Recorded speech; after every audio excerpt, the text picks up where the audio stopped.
Hi, everybody. Welcome back to Stereotype, Prejudice, and Discrimination Part 2. So this is where we ended last time.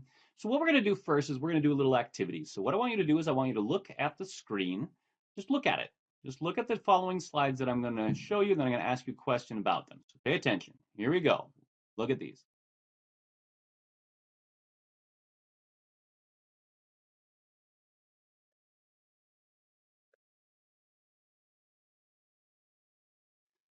All right, now I want you to answer this question. When egg was on the left, the word egg was on the left, what word appeared more on the right? All right. Well, when we ask this question, people often say, in this case, they said lion. People often say bacon. So what we're talking about in this case, the idea of stereotypes, prejudice, and how they perpetuate each other. Well, here's what happens. We associate eggs with bacon. In reality, all of these words were with each other an equal number of times. Okay? In fact, egg, lion, egg, bacon, those were the only ones that we had, right? So lion and bacon were equally correct, but people tend to assume that bacon should go with egg because of the schemas that we have.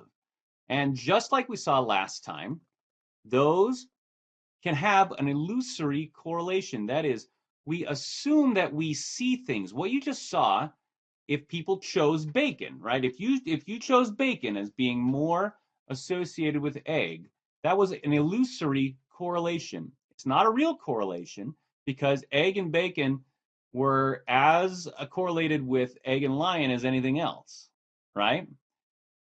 But we assume because of the stereotypes we have that they go together. So why is that a big deal? Well, it could be, for example, that crime and race go together an equal number of times in different races, for example.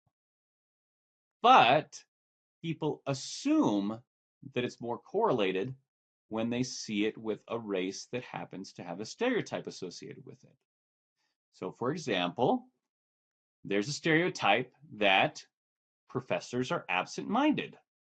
So, whether or not that's true, that's not a big deal. Let's assume that it's not. Let's assume that everybody's equally absent-minded. However, when you see a professor being absent-minded, you're like, oh, absent-minded professor. Whereas if somebody else is being absent-minded, you're like, oh, whatever, they just had an off day. When a professor's absent-minded, it perpetuates the stereotype. When other people are absent-minded, it doesn't. And that makes the correlation between absent-mindedness and professors stronger. It's an illusory correlation, an illusion, a correlation that's an illusion, an illusory correlation, like, in this case, egg and bacon be associated with each other. Attribution, if you remember, is the way we attribute people's behaviors. So, for example, when we were talking about why people do what they do, if we attribute that to the stereotype, then that is going to perpetuate that stereotype. Oh, we totally forgot to respond to my email. Well, it's because he's a professor, right? Absent-minded professors. When you attribute the cause to the stereotype, it's much more likely to perpetuate that stereotype. And we need to talk about subtyping. In fact, I think we're going to talk more about that later on. But it has to do with the idea that people who do not fit in with the stereotype don't count, right? We kind of subtype them. Well, he's really smart and never forgets anything, but he doesn't really count as a professor, right? That'd be a subtype. We'll talk a little bit more about that later on. Confirmation bias and self-fulfilling prophecy. These are things we've discussed before. If I have a schema that I want to believe, then I will look for information that confirms it and discount information that does not confirm it. Now, these are associated with the stuff that we've already talked about. So, for example, if I have information that a professor is absent-minded, then, oh, yep, I knew it. That's what it's going to be, right? But if I have information that a professor is not absent-minded, then I'll kind of discount it. It doesn't count. I don't pay attention to it. It doesn't fulfill it. Self-fulfilling prophecy is when I expect something to happen in somebody else. The way I treat them can make it true. Now, for example, maybe you've had somebody who who I don't know, didn't like you for whatever reason, right? Who thought you were a bad person. And they treated you like a bad person, and so you treated them in a way that made it happen, where you actually were more rude to that person, for example. And they said, "Oh, yeah, I knew it. Look, I knew they were going to be rude," but it happened because that you were treated that way by the other person. Their prophecy made it real in you, a self-fulfilling prophecy.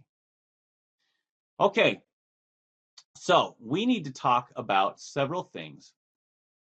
We need to remind ourselves about stereotype, prejudice, and discrimination. We'll go through these other things in just a minute. Don't worry about it. We're gonna go through schemas. We're gonna talk about Robbers Cave and the social identity theory and the contact hypothesis. But first, let's just remind ourselves what we're discussing. Remember last time we watched that video about putting pantyhose on your head.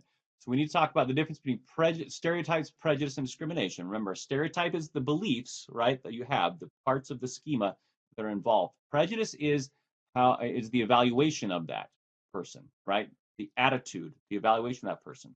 Often that is included with it certain amounts of feelings, negative feelings, positive feelings. But an attitude by itself is just an evaluation of a certain group or group members. Discrimination is the behavior. Okay? Discrimination is the behavior that you do. All right. So let's talk about social identity theory.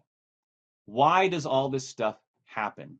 Totchfeld and Turner came up with this idea of social identity theory. Now remember, they're the ones who did the minimal groups paradigm, that dots stuff, right? Remember how people disliked somebody just because they guessed a different number of dots? Remember that?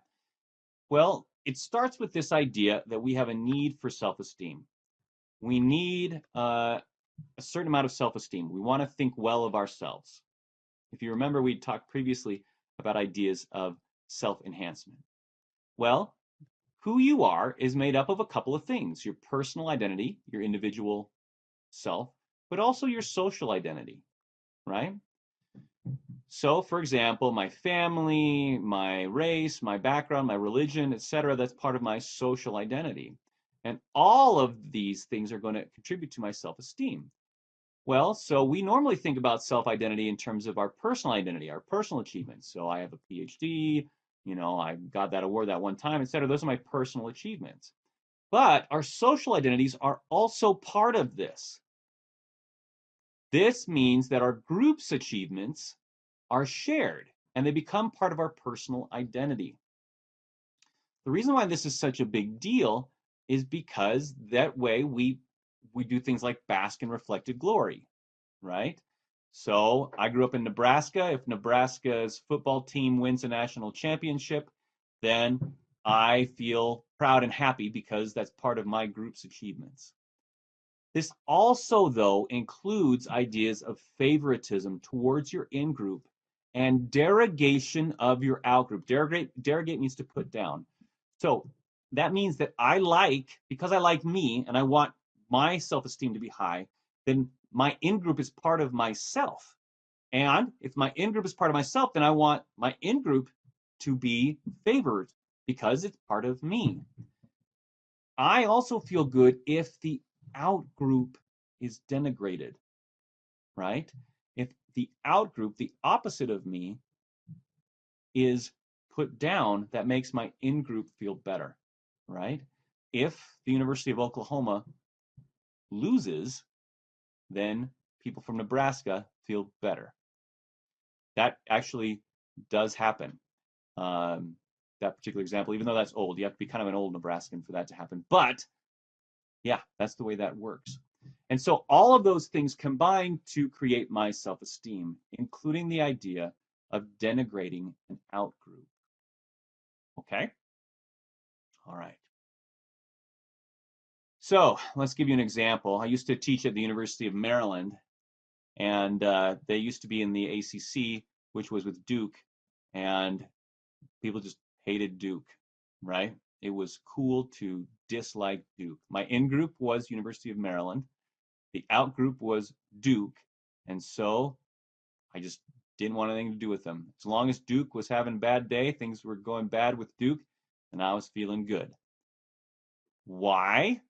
Well, because University of Maryland is associated with my in-group. That's part of my identity.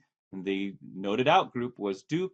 And so as long as everything bad was happening to Duke, then everything else was feeling good. Nobody wanted to be associated with them, for example. All right. Okay, that's what we just talked about with the social identity theory.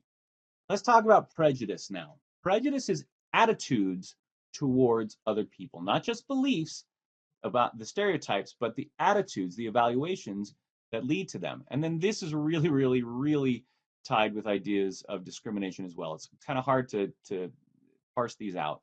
But we need to talk about the Robbers Cave experiment by Sherif in 1966. In this test, here's what they did. They took a summer camp. They basically took over a summer camp. And this was an all-boys summer camp, by the way. They randomly assigned them to either be a rattler or an eagle. Just randomly assigned them. And then they watched to see how they interacted with each other. Not only did they watch, but they did certain things. For example, they created competitions where the rattlers were against the eagles for prizes, etc. And what they found is that it didn't take very long for the rattlers and the eagles to really start to conflict with each other,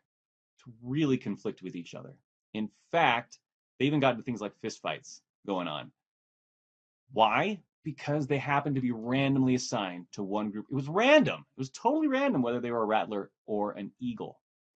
So we need to talk about realistic conflict theory. Realistic conflict theory is associated with the idea of relative deprivation. Realistic conflict means that there's two groups that are in conflict for real resources, in conflict for things that actually are important. So, for example, for the boys at this particular camp, the prize was a real conflict, or privileges that one group got over the other.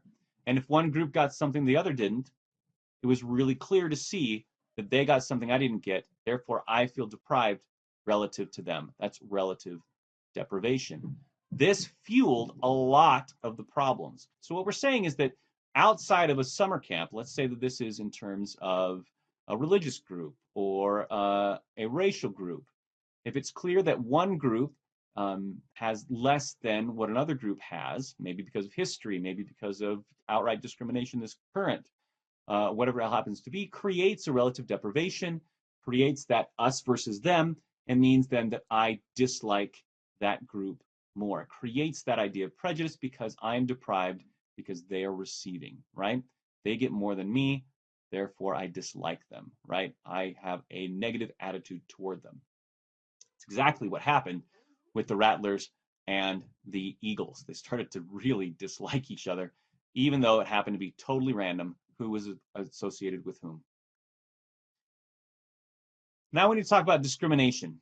Discrimination is when you're treated differently. It's a behavior that happens based off of a group that you belong to. So tell me, have you experienced discrimination? Have you been discriminated against is what I'm asking. And now, have you discriminated against someone else? So the answer to this question should be yes, should be true for both of these things. So, for example, a group that you belong to includes your age. Have you ever been denied a driver's license, or not been able to go see a movie, or perhaps not been able to vote because of your age? Well, that's actually discrimination. By definition, that's discrimination. You are treated differently because of a group that you belong to. Now, a lot of you have also included other forms of discrimination based off of other groups besides things like age. Discrimination exists, right? Somebody who says that they've never discriminated is probably wrong. Probably wrong. Because we do these things for a lot of different reasons, right? And some of them are acceptable in society, meaning, for example, we discriminate those who can vote for those who can't. If you are a U.S. citizen, you are allowed to vote. If you're not a U.S. citizen, you're not allowed to vote. That kind of a thing, right? And many people think that that is appropriate discrimination. Or I discriminate against my 3-year-old saying you cannot drive a car because of your age, right? That is discrimination based off of age. And many people believe that that is appropriate. The problem is there's a lot of discrimination that happens that is obviously very inappropriate due to group characteristics that have nothing to do with ability, safety, etc. Race, religion, etc. Gender, all those which should not be forms of discrimination, but culturally and even actually are. So, what makes somebody more likely to discriminate? Social dominance orientation is a personality trait. Some people are higher in social dominance orientation. They just believe that there should be a certain amount of social dominance. Certain people should be above others, right? Whether that's based off of something like age or some other factor, education, race, gender, etc. People are also more likely to discriminate if they can subtype. Now, the reason why I have Oprah Winfrey there is because let's assume that somebody was prejudiced against African Americans, for example. All right. Well, many people would say, but what about all the positive aspects of that African Americans share? For example, what about Oprah Winfrey? You watch Oprah every day and you love Oprah, but you're racist against black people. What's going on? Well, they might say, oh, well, you know, Oprah doesn't count. Oprah doesn't count as a black person. That person is subtyping, saying, you know, Oprah doesn't count because, you know, she's really rich, etc. And that's not the way other black people are. Okay? That is subtyping. It allows people to maintain that schema and that prejudice against people, and maybe even actions like discrimination, by being able to subtype people who they don't believe fit in or are worthy of that form of prejudice or discrimination, right? And it allows them to further discriminate. So how do we reduce prejudice and discrimination? How do we reduce prejudice and discrimination? So why don't you tell me, how have you seen prejudice and discrimination be reduced? Well, we're going to look at the Robbers Cave experiment, right? We'll look at the Rattlers versus the Eagles and see what they did. Because pretty soon, in that particular test, they found that people are getting into fistfights and stuff over being a Rattler versus an Eagle, which, you know, is not really good science. And so what they did is they said, oh, well, you know, no more Rattlers and Eagles. That's all done. We're all done. No more. Turns out that that wasn't enough. This led to the idea of the contact hypothesis, which requires 6 conditions for diminishing prejudice and discrimination.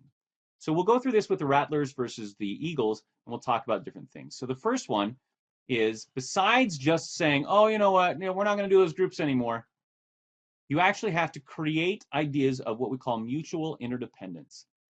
That is, you need to depend on each other. The Rattlers need to depend on the Eagles in order to accomplish a goal that is important to both of them.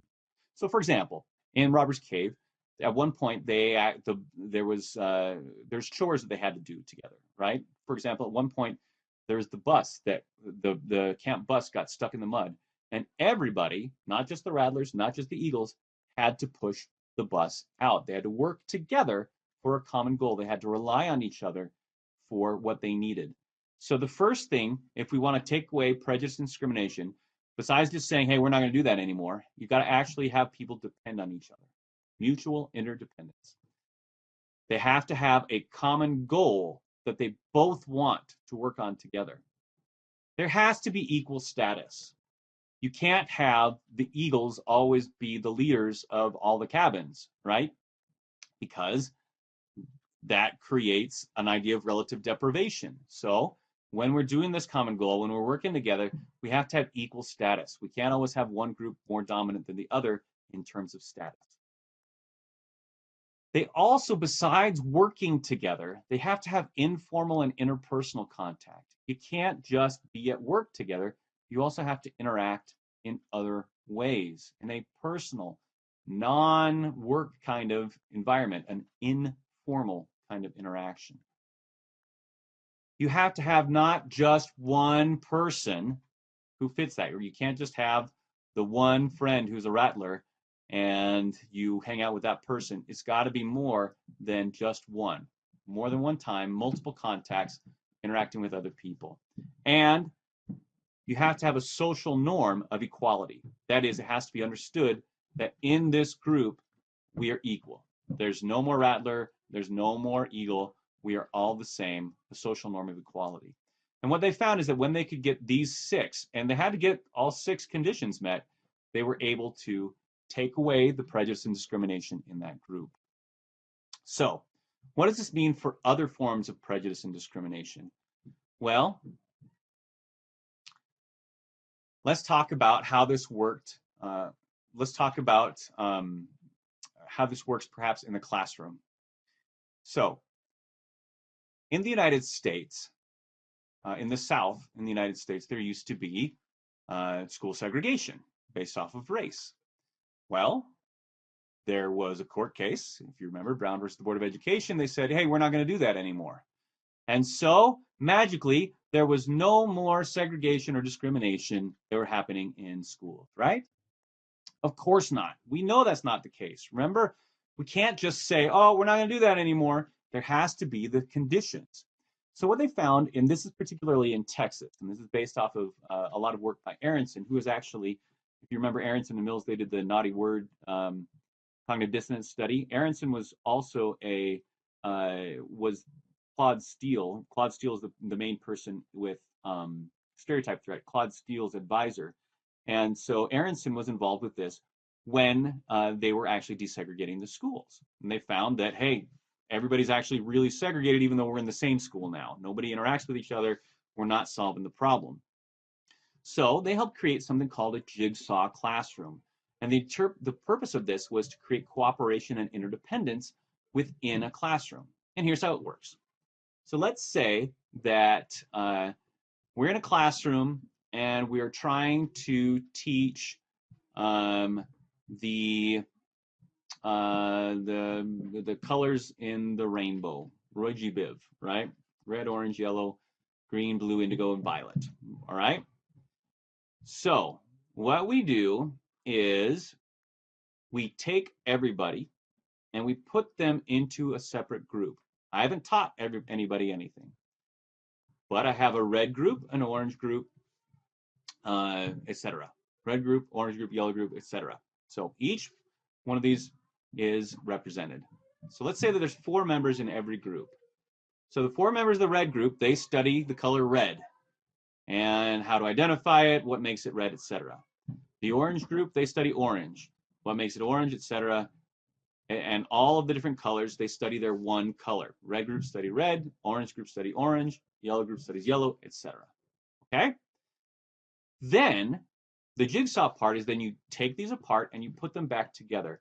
Now, every member from each of those colors is put into a new group.